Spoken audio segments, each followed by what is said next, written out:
পাখিটা মাঠের থেকে ছেলে ফেলে তাড়াতাড়ি নিয়ে আসছিল। হঠাৎ করে উঠে গাছে ওঠে। গাছে ওঠার পর তারপরে ছেলে পেলে বুঝতে পারছে পাখিটা মনে হয় গুলি খাইছে কিংবা কি হয়েছে, গুলি খাইছে এই মনে করে ঢেলানো ধরেছে। ঢেল খাওয়ার পর ও পড়ে গেছে। পড়ে যাওয়ার পর তারপরে ছেলে পেলে আবার ধরেছে। তারা এই দৌড়েতে যায় সারে, তারপরে আমার লোকজন যায় সারে পাখিটাকে ধরে নিয়ে আসলো। নিয়ে আসে সারে তারপরে কি খায় মরে যাবে, কি হবে না হবে। আমি আবার হাটের থেকে, কাশীপুর হাটের থেকে মাছ কিনে নিয়ে আসলাম। মাছ কিনে নিয়ে আসে একটা লওলা মাছ 200 গ্রাম ওজন। ওইটি আপাতত সুস্থ হওয়ার জন্য কাইটে 2 ভাগ করে গলা বেঁধে দিলে খাই নিল। তারপরের থেকেই পরের দিন সকালবেলা আমি মাছ জাল দিয়ে মারে পুকুর থেকে মারে ওকে দিয়ে ও খায় এবং হাতে দিলেও খায়।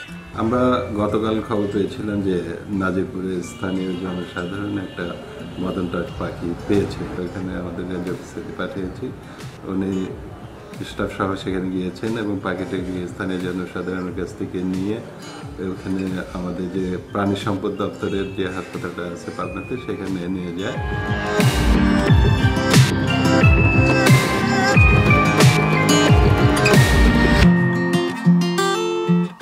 যে পাখিটা নিয়ে আসা হয়েছে সেটা আসলে মদন টাক।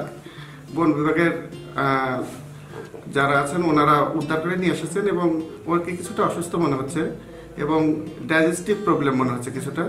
সেজন্য আমরা কিছু ডাইজেশনের ওষুধ দিয়েছি, কিছু অ্যান্টিবায়োটিক দিয়েছি এবং সাপোর্টিভ কিছু ট্রিটমেন্ট দেওয়া হয়েছে, স্যালাইন দেওয়া হয়েছে। এটা দিলে আশা করছে যে সুস্থ হয়ে যাবে।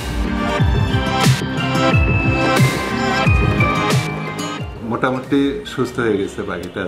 আজকে সকালে রাজশাহী ওয়াইল্ড লাইফ ডিভিশন থেকে এটা নেওয়ার জন্য এসেছিল। আমরা তাদেরকে ইনফরমেশন দিয়েছিলাম গতকালে যে এরকম একটা পাখি পাওয়া গেছে। তারা এটা নিয়ে গেছে, আজকেই নিয়ে গেছেন এখান থেকে। পরবর্তীতে ডিসিশন নেবেন ঊর্ধ্বতন কর্তৃপক্ষের সাথে আলোচনা করে যে এটাকে অবমুক্ত করবেন না কোথাও প্রেরণ করবেন।